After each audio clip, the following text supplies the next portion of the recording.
Hello and good afternoon. Welcome to our July discussion for How to Heal Our Divides, a book compiled by Brian Elaine and Adam Thomas, who's here with us.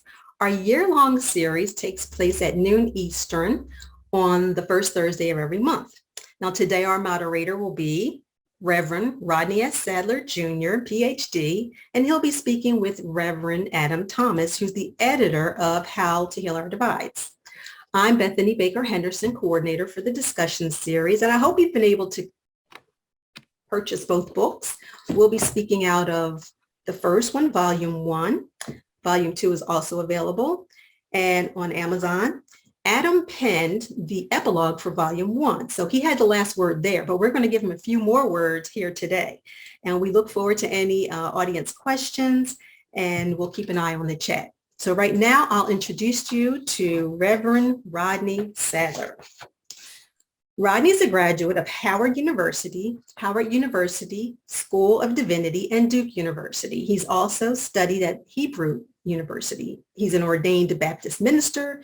He's a former assistant project director with the leadership development programs of the Congress of National Black Churches, the former director of the Office of Black Church Studies at Duke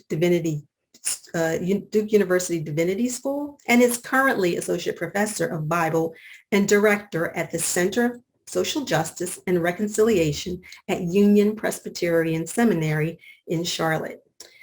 He's the managing editor of African American Devotional Bible, associate editor of Africana Bible, and the author of Can a Cushite Change His Skin? An examination of race, ethnicity, and othering in the Hebrew Bible, and co-author of The Genesis of Liberation.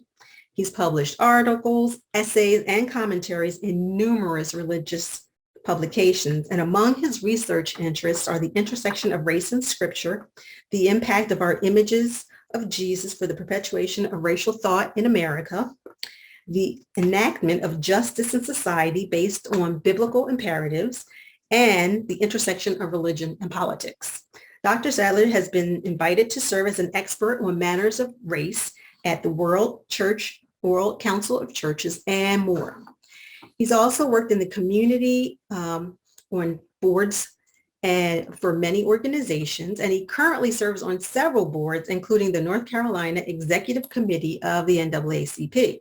His activism includes work in the community, including developing theological resources for the Forward Together Moral Monday movement in North Carolina. And in addition, he's hosted a weekly national radio program with the People Demanding Action Network called The Politics of Faith. He currently serves as the North Carolina NAACP chairperson for their healthcare committee. Dr. Sadler resides in Charlotte with his daughter, Araya. And if you want to see more of his bio, you can go online. This is just a little bit. There's more? There's more. But wait, there's more. And in full disclosure, I'd just like to say that Rodney and I went to the same high school. So we haven't seen each other in person in decades. We're Facebook friends, but we'll talk some more during our conversation here today. So welcome, Rodney. Good to have you here today. Thank you so very much, Bethany. It's wonderful to be with you today. It's wonderful to be able to be part of this conversation. I was so impressed when you called me and got me involved in thinking about this conversation. This text that you've put together seems to be a particularly important text for this day and time. So thank you for having me today. I'm grateful to be with you. I want to introduce to you all the Reverend Adam Thomas. Adam is an ordained Episcopal priest and the rector at St. Mark's Episcopal Church in the wonderful seaport town of Mystic, Connecticut. He is the author of at least 8 fantasy books that delve into the realm of elves and vampires and other things that inspire the imagination. He's also published 3 nonfiction books with Abington Press. He with his fellow Episcopalian priest, Carrie Combs, hosts a podcast for nerdy Christians, which he describes as a podcast for progressive Christians who love Hogwarts, hobbits, Jedi, and Jesus. Have to admit, I just got back from Florida where I got a chance to spend some time with the at Hogwarts at Universal Studios. So I'm impressed in that regard. He's the husband of Leah, the father of twins Charles and Amelia. And like his kids, he too is a PK. He is a political science and music major graduate of SUNY and a graduate of Virginia Theological Seminary. He's lived in 12 different states, so he's moved a bit about around this country. But he's now been in Mystic for, I think he said, the longest time he's ever been anywhere in his life. I know what that's like. I've been in Charlotte now for longer than I've been anywhere in my life. He's concerned about issues of race and justice and climate crisis and housing the unhoused, and very much active in these and other issues. I was impressed to read a bit about him in an article that was written in The Day, where he's quoted as talking about his Bible as a place that interprets Holy Scripture from a perspective of a loving and expansive God, in whose image and likeness we all find expressions of sex, sexual orientation, gender identity, and gender expression. Suffice it to say that he is a Jesus-loving, progressive Christian who lives out what he says and what he believes. Adam is also one of the editors of this book, How to Heal Our Divides. And it's as an editor that I want to perhaps start this conversation by asking you, what is the reason you decided to pull together this book with Brian? And what about this particular time evoked the need for this text? Well, thanks for having me, Rodney and Bethany and Brian. A pleasure to be here. Pardon my sweaty appearance. It's quite warm in Mystic, Connecticut today. And I don't have air conditioning in my office. So it's hard to say no to Brian Elaine. It's probably the easy answer to the question. I started working with Brian a couple of years ago after attending one of his incredible Writing for Your Life conferences, one of the last ones that took place in person, I think, back in I think it was in 2018. So maybe there was a year or so before we started going online. It was at Princeton Theological Seminary in New Jersey. And after the conference, I emailed Brian and said, hey, I have a bit of a side business laying out books for people who are wanting to independently publish. If there's anything you'd like me to work with you on, I'd be happy to.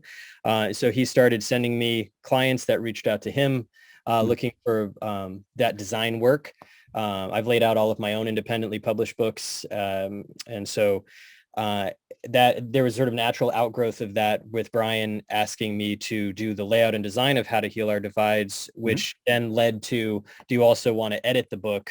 And editing this particular book is a little different than editing a normal book because it is a compilation of other people's writings. And I found as I was editing this breadth of writers and thought leaders that my goal was really to just make sure their words came through in the best possible way. It wasn't about putting any type of homogenization on top of it. It was really to have each author stand out as themselves. And my job is really just looking for typos. And on a handful of occasions, I got up the gumption to email certain fairly famous authors and said, hey, can you add a little bit to the end of this? And thankfully, they all said, sure, we're happy to take another pass at here and there. But it was quite a blessing to be editing the words of folks like Catherine Meeks and Brian McLaren and so forth. Excellent. What made you think about having such a broad conversation with so many different thinkers, thought leaders, Christian social activists, non-Christian activists? What made you think that this would be a good group of people to pull together? Again, Brian is really the what do you call it? The brainchild, the catalyst of this project. But when he talked to me about it, it was an easy thing to say yes to because of the vision that he had for it. And that vision was to pull together a series of texts that was really a how-to guide. If you read through How to Heal Our Divides, the first couple of chapters are a little bit more about setting the stage. And then every other chapter after that, until you get to the epilogue, is a nuts and bolts, hands-on way that people are currently in our country and in the world working to bring reconciliation to various divisions that we have. And we knew that, especially over the last several years, these divisions have been growing in our country, and being able to examine them from a religious standpoint, from a political standpoint, from a creative standpoint, from various other places, we've been able to highlight all of these different ways that people are already doing this work. Mhm. And for me, the biggest element of this that I really loved is knowing that this is already happening. And it's so easy to get overwhelmed by all of the horrible things that happen in our world. And it's very easy to say, this is too big for me to help fix. And that's actually one of the ways that, evil wins, is by making it seem like it's too big for us to solve. And the people that are highlighted in this book have said that's a lie, have looked evil in the face and said, you are lying to me, I can help. And they're doing their own little parts. And if we add up all those together, then maybe we can change the world. I love that notion. So there are many different ideas in the Christian community about whether or not the church should be involved in change. I know that there are strong theological forces that suggest that the role of the church is to be the church and set itself apart from the world, juxtaposed from the world, but not actually involved in the world. There are others that say, and I'll lift up that first one, and I'll categorize that as the Hauerwasian camp. There are others, like I'll use William Barber, who suggests that no, the church has a role to play in transformation in the world. We need to be actively involved. Where do you find yourself aligned in this? And what do you think the role of the church is in this divide? That's a great question, Rodney. I take my answer to this from a couple of different spots. So let me see if I can pull these threads together. Yes. Let me start by just talking about the word political for a second. The word political comes from the Greek word polis, which means the city, or really the people that make up this place. And so politics is at its essence conversations that people have with each other about things that are important. And when I think about that definition of politics, as opposed to people yelling at each other about differences, then I see a lot more hope in it. Because my hope, especially in conflict, is that conflict is a sign that people care about things. And if we're able to see that care as the place that we're starting in conflict, we can then perhaps come together over those divides. And so when I think about politics, I'm not thinking about partisanship. I'm thinking about how do we have important conversations with each other. And I think that the church has an important role to play in modeling how we have difficult conversations with each other. Because one of the things that the church is able to do is bring people together around a particular set of values and a particular, especially in the Christian faith, a particular person, that person of Jesus Christ, who we follow in all facets of our lives. We don't segment out the spiritual side of our lives and say, okay, that's where I'm going to follow Jesus. We follow Jesus in every element of our life. And so when I think about the church, not just the individual believer who is living out their faith, I think that the church has a role in helping the individuals in faith communities understand how our values and our systems of belief can help us move about in the world in all of those ways. Now is my church going to endorse political candidates? No, because it's a nonprofit, and we would lose our nonprofit status if we did that. But am I going to speak from the values that Jesus espouses in the gospel? Especially, and I take for me, that comes out of Luke 4. Where he is bringing in Isaiah and his first sermon, which is very short, and he's talking about liberation, and that is where the church can speak into our society, talking about freedom, not freedom as I can do whatever I want, whenever I want, but freedom as an ability to choose responsibility, to choose being in community with each other. That's the freedom that God calls us to. From Galatians, you are called to freedom, brothers and sisters, but do not use your freedom for sins of the flesh, but serve one another in love. That is a verse of scripture that guides me when I'm thinking about stepping out into the world in various ways, especially when I have my collar on. I'm a priest all the time, but when I have my collar on, I think about it a little bit more. So the short answer to your question is yes, I do think the church belongs in the public square. And I think the church can help model how to have those conversations with each other about the things that matter. I love that. Thank you so much for delving into that area. You talk about this in relationship to Jesus Christ. And as you do that, I think so many people in our society think about when those who focus on Jesus tend to have conservative ideology. But you clearly, through your own work, demonstrate a much more progressive tendency, a much more progressive perspective. What do you think that Jesus calls us to? I'm thinking of the text by Dr. Aubrey Hendricks, The Politics of Jesus. What do you think Jesus's politics would be were he here today? Wow. Okay. How much time do you have? Wow. I'd love to hear your answer on this one too, honestly. Sure. So when I think about conservative and liberal politics, and again, now I'm going to put on my political science major hat that you mentioned earlier. There is a bit of a false dichotomy when we think about conservative and liberalism, because up until about 40 years ago, there were fairly conservative Democrats and fairly liberal Republicans. All right. It wasn't until about 40 years ago when the religious right and the Republican Party sort of came together.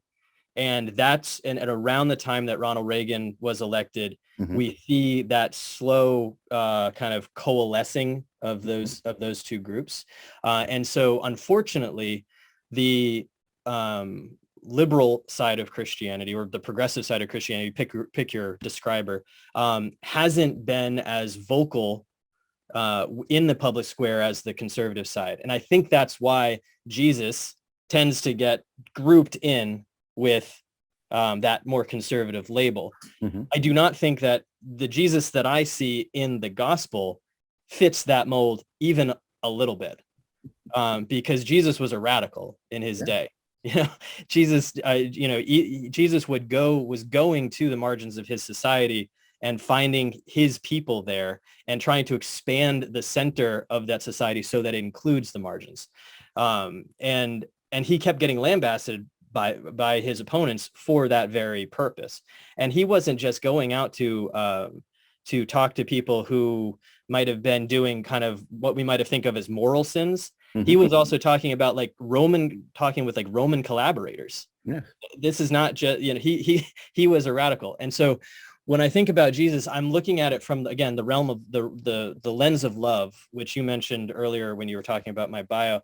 And I'm led by the presiding bishop of the Episcopal Church, Michael Curry, on this, who talks a lot about us being the Episcopal branch of the Jesus movement. And he uses the terms loving, liberating, and life-giving God. And those three terms help kind of guide me. And I think that those three terms very much encapsulate who Jesus is. And if I'm going to look at my public-facing life from that lens, then it guides me to certain ideologies that I think that Jesus would espouse. And we also have to remember that Jesus himself was a person who had multiple identities that would be considered marginalized. And he also had a couple that wouldn't be. I'm guided here by the work of Dr. Christina Cleveland, who I went to a conference a couple of months ago, and she was amazing. I highly recommend anybody who's on this call, go read the work of Dr. Christina Cleveland. And she talked about looking at Jesus from a hermeneutic of kenosis, that self-emptying of Jesus, and how is Jesus shining a spotlight on those who do not have the same opportunities that he does within his society, and using that as a way for someone like me to model as well. helping to amplify and lift up voices that haven't been heard before. And I think that this book, How to Heal Our Divides, does a really good job of doing that. So I'm curious how you answer the question too.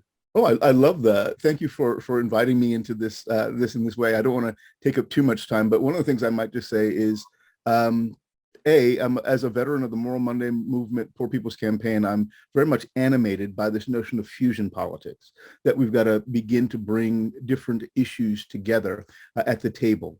I'm very much guided by the notion of utilizing a theological lens to look at some things. So I might look at a passage like, Matthew 25, 31 through 46, and say that Jesus shows concern for the hungry, i.e. Poverty abatement is something that would be significant for what Jesus would be concerned about. Jesus is concerned about the thirsty, i.e. he might be concerned about things like clean water. So environmental justice might be an issue of concern for him. Jesus is concerned about those who are naked, i.e. vulnerable in this society. So things like voting rights might be on Jesus's agenda to make sure that those who are disempowered are able to be protected, the vulnerable will be able to be protected. Jesus talks about those people who are strangers being welcomed. So I think immigration, an effective immigration policy would find its way there. Jesus talks about, I was sick and you cared for me. I don't know about what Jesus would say, but I'm a proponent of a single payer system and moving us towards a different way of dealing with healthcare, not on a for-profit basis, but on a for-service basis. And Jesus talks about caring for those who are in prison. So prison reform, ending mass incarceration. Michelle Alexander and Brian Stevenson's work sort of comes to the forefront in this regard. So I would dare say that if Jesus were standing here, he would be animated by these issues, not from a politically partisan view, but from a deeply theological view that reflects on the heart and soul of what we see in the Hebrew Bible, as well as where it is that we're going in the contemporary world. So I think that there is a good basis for a strong theology that should inform our, I love the way you talked about the notion of politics, should inform our politics in the midst of this world. And I often wonder, and I'm going to pose this to you, batting it back to you now. Why do you think the Christian church today seems to have gotten it so wrong? Well, again, painting the Christian church with such a broad brush is a challenge. It is. Because we do have, Christianity spans the spectrum of political ideologies. But we also have to be careful when we're talking about Christianity. I am no longer including, white Christian nationalism in that group. That is, I don't use the word heresy very often, but when I think about a modern heresy, white Christian nationalism is a modern heresy. It is not Christian. The understanding of Jesus that a white Christian nationalist would have is what we might call antichrist, not Christ. Yes. And so now I'm forgetting your question because I went on a little tangent there. This is perfect. The church, yeah. So let me tell a personal story, and then I might circle back to the actual question, because I just mentioned white nationalism. I've been a priest for 14 years, and it wasn't until 2017 or 2018. So I've been a priest for about 10 years before I really had any kind of real deep relationship with Jesus. And I know that sounds really weird, but no, it doesn't. But it is what it is. And because I'm a Trinitarian Christian, I would more sort of be in the realm of the Holy Spirit or the Creator, but not Jesus. And it wasn't until I started reading Black liberation theology that I realized why. And it was because the Jesus I had in my head was a white Jesus.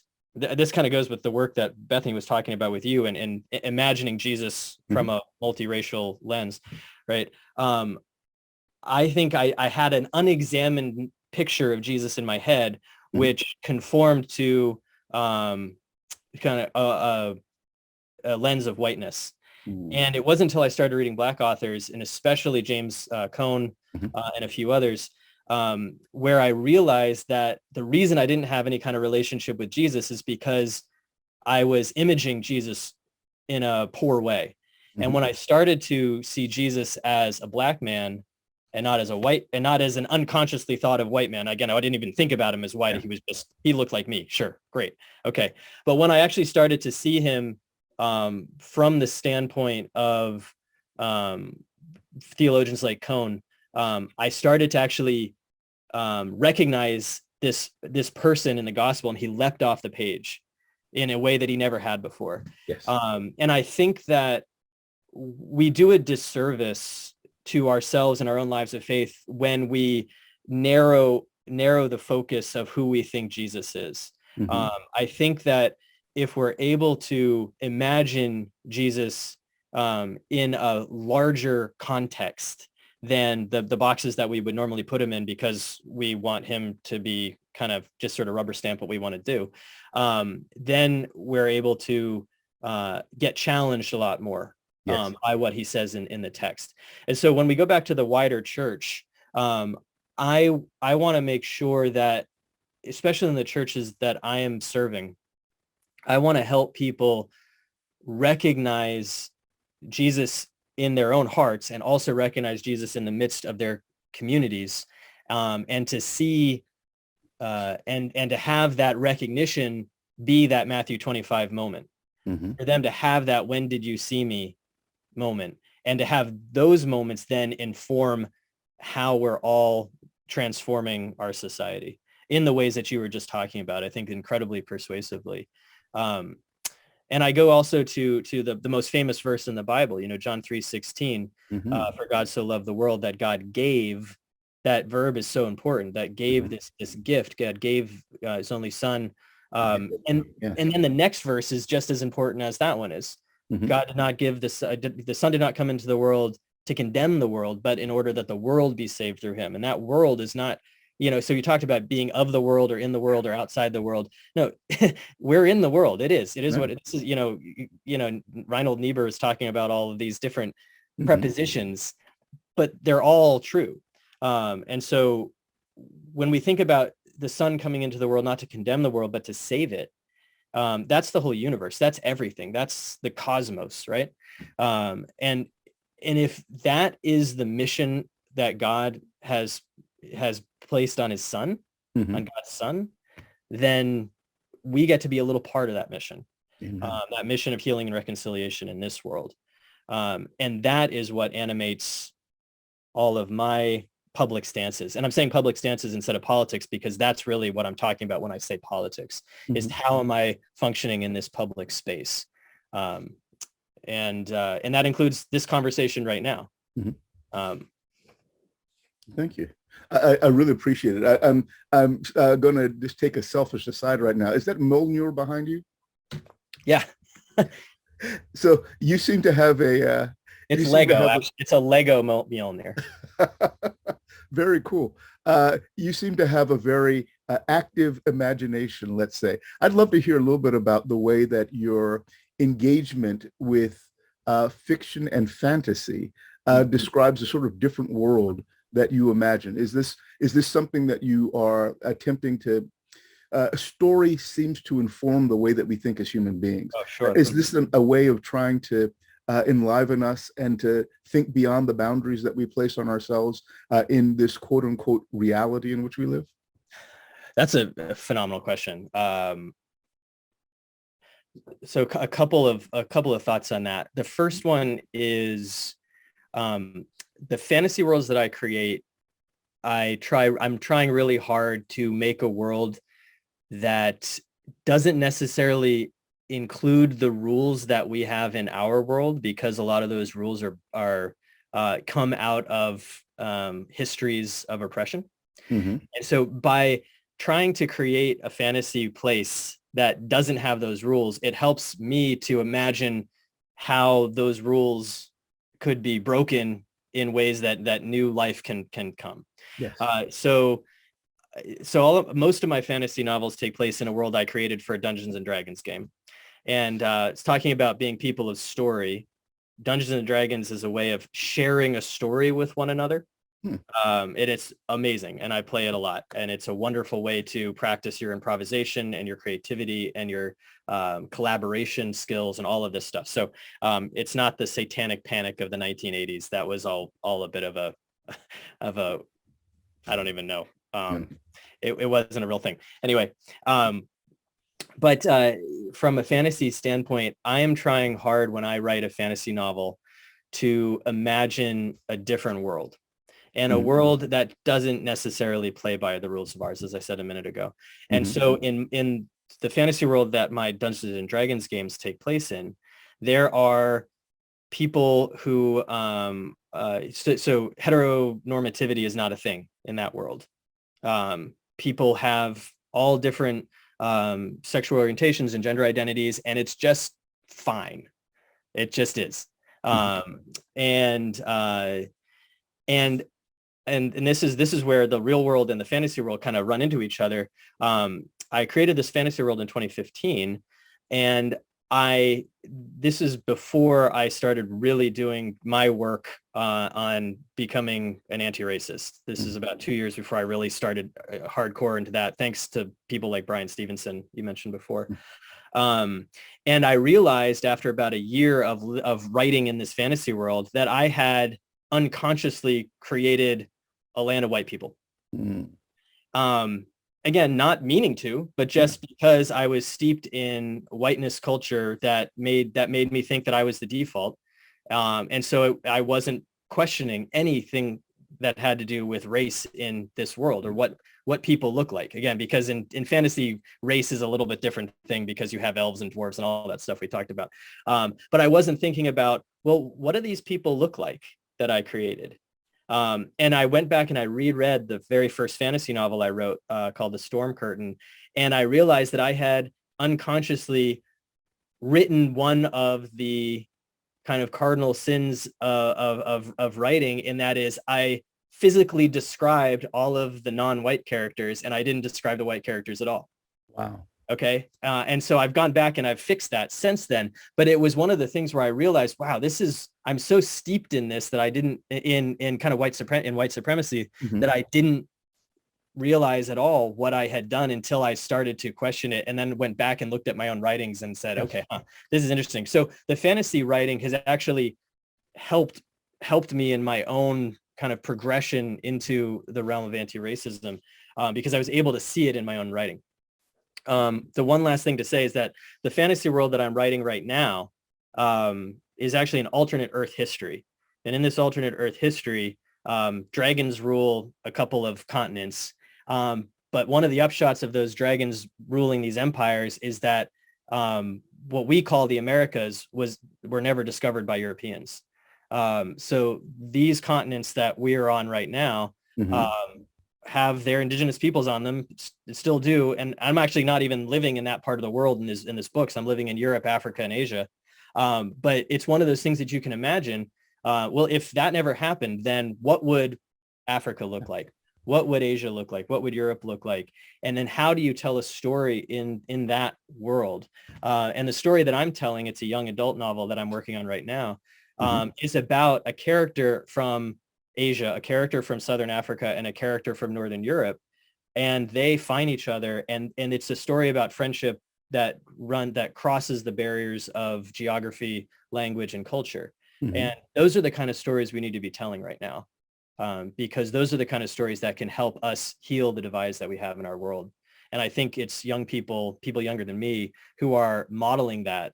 While at the same time, there's a whole nother section of young people who are being molded by those destructive forces that we were talking about a little while ago. And we need to trend towards those forces of collaboration and community, and away from those destructive forces that result in lone wolf mass shootings and so forth. I love that. Thank you so much. I love the way that you have, in essence, suggested that fantasy and fiction becomes a way of expanding our stories, moving us beyond normative whiteness and the supremacist society, and giving us a different model to look at, something else that we can strive for, and another way of being in the midst of the world. I love that notion of critique. In your epilogue, you speak a good deal about the the way that words have the power to define. I'd love for you to talk a little bit about that. What do you mean when you talk about the power of the way that we use words? And give us an example of how just shifting the way that we use words might shift our larger mindset. Yeah, so we tend to run down the same neural pathways because our minds and our bodies are generally lazy. Lazy in a biological sense, right? Yes. We want to use the smallest amount of energy possible if I'm going to pick up a box, I'm going to pick it up, with my legs and then stand up, because that's going to be more efficient use of my body than just trying to strain it with my arms. Right? Or if I'm going to push open a door, I'm going to push it open from the part farthest from the hinge, because that's the part that's going to use the least amount of energy. If I try to open the door at the hinge, I'm going to have to really push on it to open the door. Our minds do the same thing. We tend to follow the same neural pathways over and over and over again, because those are the ones that we've ground down and are easiest for us to go down. And so when we make a conscious effort to change the way that we think about things and to change the language that we use to talk about them, we're actively forming those new neural pathways in our minds. One of the ones that I've been working on really hard lately is to take metaphors that have to do with gun language out of my vocabulary. And I realize how hard that is to do, because I'm trying hard not to shoot from the hip. I'm trying hard not to stay on target, or I can't think of any more right now because I'm trying hard not to use them, but you get the idea. And there was an invitation in a lot of the books that I've read, especially around the history of slavery in the United States, that moved the term slavery to enslavement and slave to enslaved person. Yes. And that's probably, I think, the best example of the way we can change our mindset away from slave as an identity to enslaved person as a something that was placed upon someone that obviously didn't want that identity. And so when I talk about slavery, I'm now talking about enslaved persons, which helps me to recognize that there was so much more to these people that we had called slaves than just their bondage. Yes. And that opens up, again, whole new worlds for me to explore and understand. Another one that I talked about in the epilogue, again, comes out of the work of Brian Stevenson, and he talks about the era of civil rights as resistance to integration, as which flips kind of the script on the way we think about the civil rights movement, and basically says the people who were actually breaking the law during this time period were those who were not willing to change their local ordinances to fit the Supreme Court decisions that had come down. It wasn't the people going to jail. And so for me, that was a huge change in my mind, because in my brain, I'm thinking, oh, John Lewis is going to jail and Martin Luther King Jr. is going to jail. They must have done something wrong because they went to jail. That's not that's not the truth of that of that time period. The truth is that the people who were putting them in jail were the ones that were wrong. And that was a big flip in my mind as well. And so these are the types of things, if we can change the way we say these terms and look at new ways of speaking, it actually changes the way we think. And that, again, can help expand us. I'd really try hard not to use the male pronoun for God. Yes. I think that the word God itself is a pronoun. Because God is, if you think about it from a Jewish standpoint, we don't even say God, certain ways of saying God in the Jewish faith, because that being is so holy and so awesome. Why? How could we ever have that name pass our lips? And so the word God itself is a pronoun. And so by trying hard not to use masculine language for God, it opens up, again, whole new images of what God might be, who God might be. So that's just a few examples. But there are plenty more. But I guess I'll stop there. So No. I love it. I think that's so rich, and I love the way that you've analyzed that. I know that I've tried to do that in my work, lifting up, for example, in the Genesis of Liberation with Emerson Powery. One of the things that we spent time focusing on was that we want to make sure that we don't use words like slave, that we do recognize that if you say something about a slave being abused, you expect that for a slave. If you say something about a person who is enslaved, you don't expect a person to be beaten, whipped, raped, abused on a regular basis. This becomes a violation and changes the way you think about it. So I love this notion of working with words and reimagining our engagement with words in this way, and how it might just open us up in new ways to different understandings of things that have become so commonplace in our society. Can I jump in with one other example? This is from another book, because I also am trying to say, not master or plantation owner, but slaver, and forced labor camp instead of plantation. Really trying hard to recognize that the word plantation has this kind of bucolic, pastoral loveliness to it. Exactly. But forced labor camp doesn't. And that's what they were. And that brings me to Beloved by Toni Morrison. And the way that she describes the plantation as this place of beauty, but you recognize that underneath that very thin veneer of beauty, all of this atrocity is happening. Exactly. And she has a particular term in Beloved that the first time I read it, I didn't understand it. And then I kept reading, and she used it 6 or 7 more times throughout the book. And she's talking about the white men who are coming after her family, the character's family. And she says, the men with no skin. And it took me a couple of times of reading that phrase to realize she meant white men, because she never uses the phrase white men in the book. They're the men with no skin. And that was a way of describing somebody with pale skin from this character's perspective, because she's terrified of what they represent and what they could do to her family, which is what leads the character to perform that act of infanticide that is at the heart of the book, right? And so as I read that book and became increasingly less and less comfortable with that phraseology of the men with no skin, I had to sit with that and go, okay, that's how this character would see me. And how does that change my mind about how I might view people of other races, or how I have maybe in the past, or how I continue to do so when I'm not actively trying to see everybody with equal dignity and respecting the dignity of all people. And so that was a phrase in that one book that ground a new neural pathway, trailblazed a new neural pathway in my mind, and helped me to see this is how somebody else might see me. So that's another example from, obviously, Toni Morrison, one of the greatest American writers. Thank you. I love that. And I don't think I was as sensitive to that as I read the book or even saw the movie, that this turn of phrase was used. But you're right. It does shift your perspective, and it gives you a different sense of what her experience is like that may not have come out if she just identified them as the white men who are coming after me. Thank you for that. There's a horror quality to it. Almost like a horror movie quality. No skin, right? Yeah, it is. And you can imagine that for a person, a character that's going through what she went through, it would be a horror experience. It would be a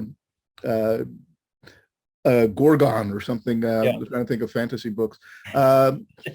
So a little bit on this notion of your transformation into an anti-racist personality. I guess that's a Kendi term. Tell me a little bit about your experience of going to Montgomery and spending some time at the Legacy Museum and the National Memorial for Peace and Justice. It sounds like that was transformative for you in some ways.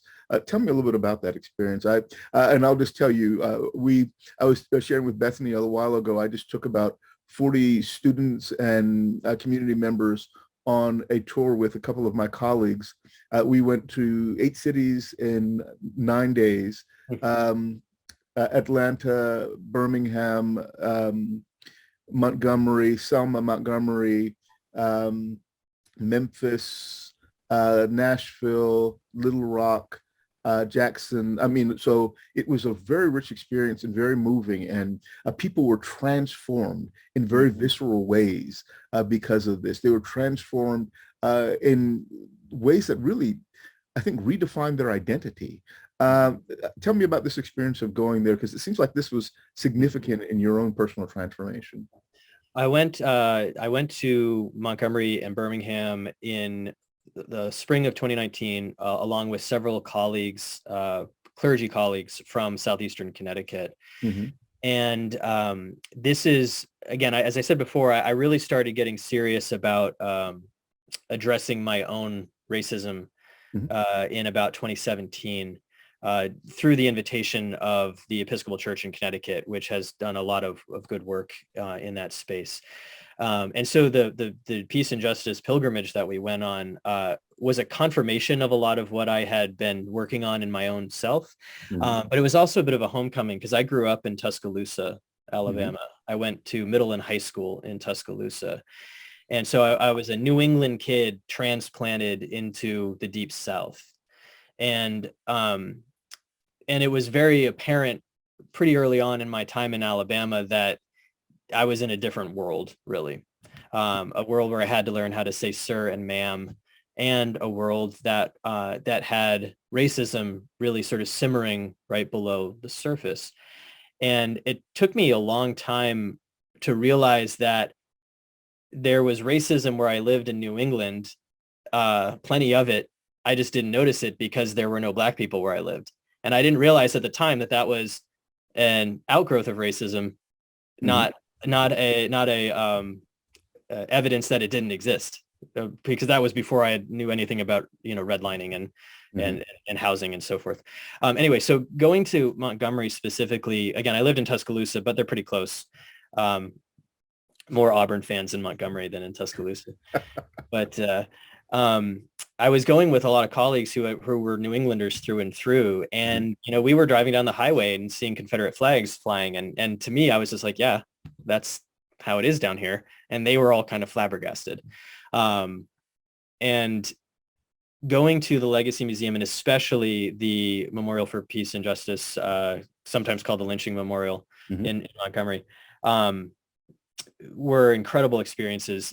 Walking through the Legacy Museum and seeing the progression from enslavement to mass incarceration, and moving through the periods of racial justice terror and then Jim Crow and so forth, and seeing the way that museum tells that story and showing it that it's the same story, just an evolution of that same story, helps to contextualize the way that the United States has always functioned, and seeing how racism just evolves and morphs and changes. But the essence of it is always still the same. That was really important for me to be able to then communicate that to people, to say, this isn't just something that existed back then and we've taken care of it. But I there's an image in my head of this where you tell your kid to clean their room, and so they just smush all their stuff in the closet and close the door.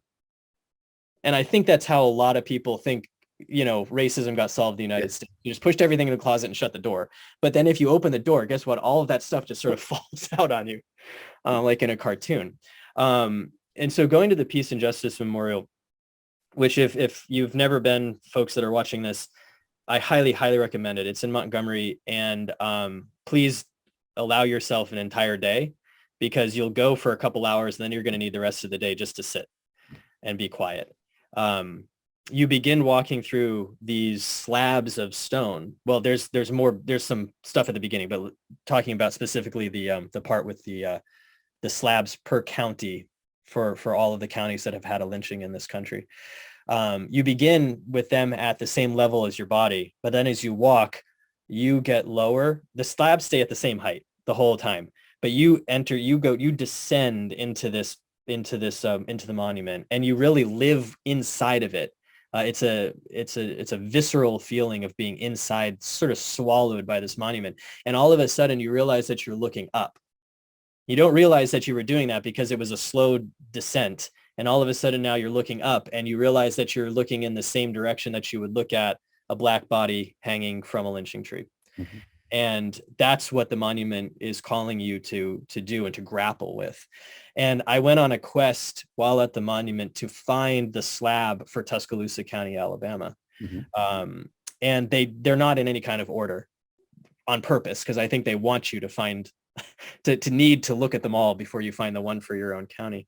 And it was near the end of the monument, way up high, behind where all the water is coming down, with that wonderful quotation. I can't remember who said it, but on the wall. Mm-hmm. there. And seeing that monument and recognizing, places that I have lived in Tuscaloosa, in the mountains of Tennessee, in Virginia.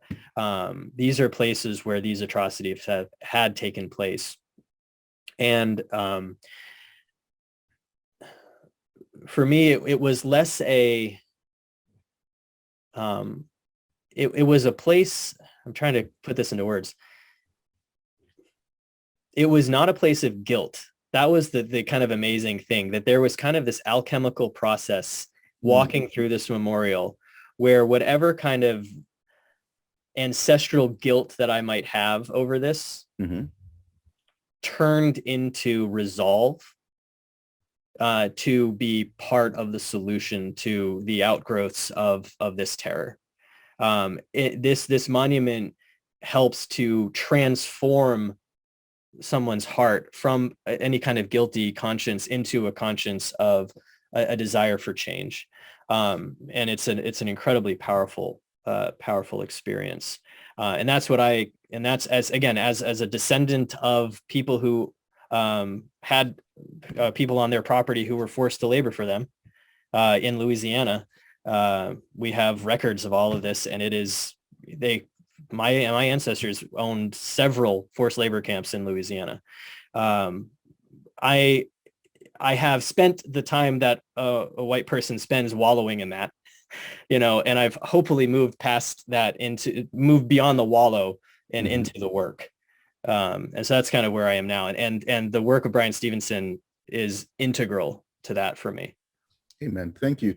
I so much appreciate this conversation and the way that you have really opened up yourself and been vulnerable and sharing about your own self and your own personal experiences. I want to ask you, as we get near the end of this conversation, a little bit about how do you find hope that we can overcome the divides that are so prevalent in our society today?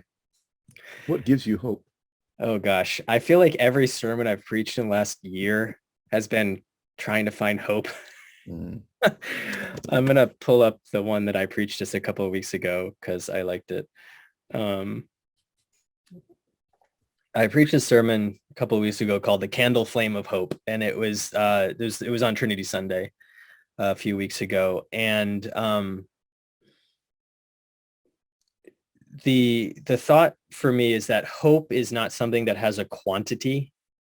You can't say, I have 9 hope, but you only have 4 hope. So, that just doesn't make sense, right? Hope is a catalyst. Hope is something that pushes us forward. And my hope is, again, going back to, we talked about Jesus before, my hope is in the blueprint that I see, both in the life of Jesus and also in the reality of the Holy Trinity, this perfect relationship of God with God, the love of God shared within God, so perfect that it is still a unity of being. That is the blueprint of all creation. The blueprint of creation is perfect relationship. And if that's the blueprint of creation, and we are imperfect parts of that perfection, then we are at our cores programmed for that relationship, programmed for the coming together of loving relationships. Mm. That is who we all are at our cores. Mm-hmm. And that's where I find my hope, because that's a piece of our programming from God that we cannot, that's the spark, that's the divine spark within us, is that longing for relationship. And if we all can recognize that we have that longing for relationship, some of us find an expression of that in religion, great. Not everybody does, but you don't have to have that longing. When we recognize that longing ourselves, that's where the hope comes in for me, because we all have that within us. And if we can recognize it, then perhaps we can come together and start making our imperfect relationships less imperfect. We're never going to be perfect, but we can't let the perfect become the enemy of the good, as so many political theorists say. We have to be able to say we can incrementally, one step at a time, make this better. I'm guided here by, John Lewis talks about democracy as something that you have to work at every single day. Yes. And I think that's the place where hope comes in. Hope is the thing that helps us keep stepping forward one step at a time. Well, I'm very grateful to you for your time today and for delving into not just your own chapter, but your life in such a significant way. As we talk about this, we are at a fractured time. We need to find ways back to each other if we're going to survive as a democracy, if we're going to survive as a nation, if we're going to survive as people. I think one of my mentors, the Joyce and Nelson Johnson, who are the Beloved Community Center in Greensboro, North Carolina, one of the things they like to lift up is the significance of the fact that we are in a cold civil war at this point in time. That we may not have out and out violence yet, but if we don't do something significant, we might soon be there. So conversations like this are significant, and the work that you have put together, you and Brian have put together in this significant text, is a wonderful way of saying this is a way through Christ, through our faith, that we might be able to find each other again in these contentious times. Thank you so much, Adam, for your time, for your content, for all that you continue to do. I have to start reading your fiction. It sounds like that's something I might really enjoy doing as we go. And let me turn this back over to you, Bethany. Thank you for this time to do this. Oh, it's my pleasure. Thank you. Thank you, Rodney and Adam. I just have one more question. It sounds like you've put a lot of intentionality in changing your words, and maybe that's the easier part. For others, it might be the execution is the more difficult part. How do we, who haven't had all the experiences that you've had, how do we do that? Sorry, how do we do what now? I'm sorry. Change the meanings, look for the different meanings in the words that we're using. It's interesting. As a writer, I think a lot about how I say things because I write all the time, not just novels, but sermons and so forth. I realized recently that I did some math, and I've written about 1 million words worth of novel and about 500,000 words worth of sermons. But if that's not your experience and words aren't the thing that animate you like they are for me, one thing I think you can do is really interrogate why you say certain things. Like if a phrase comes off at some point and you say a phrase and you think to yourself, where does that phrase come from? Like say the peanut gallery. That's a good example. The peanut gallery is a racist phrase because of where it comes from and where people were allowed to sit in places. But people say that all the time, right? And that's the kind of phrase that you think to yourself, I say that a lot. Where does that come from? Go ahead and research it. Just Google the phrase and you'll find something about it. And maybe it's fine. I was thinking about, there's a phrase, shooting the breeze. I was like, is that a gun metaphor? Shooting the breeze? I don't know. I don't think it is. Maybe it is. But I've done a little research and I haven't been able to figure that one out yet. But for folks that maybe don't have language as kind of their first love, you can still be conscious, I guess, of the words that you say and conscious about how you deploy words. And I think that goes across any kind of conversation that we have. Think about, and that could be in positive ways too. What are the words that you say to your children? Do you use different describers to talk to your daughter than to your son? Do you talk to your son and your son gets to be strong and brave, but your daughter only ever gets described as pretty and nice, and not strong and brave? What does that say about expectations that we're setting for our children? So it's about being conscious of how we're using our language. And I don't think you need to be a writer for that. I think you can have that consciousness as a matter of course. Great. Thank you so much for making that practical for all of us. Thank you both for your time. What a wonderful conversation, amazing content. And I'd just like to thank both Rodney and Adam for coming on and joining us, for Brian for investing in this topic, and Adam for your work in editing and compiling. And thank you so much for the opportunity. We are going to meet again next month, August 7th at noon. We'll speak with Lessa Egenthaler and Michael W. Waters. So many thanks to all of you who are attending or who are listening, and for our guest speakers today, and we will see you next time. Thank you so much, and so long.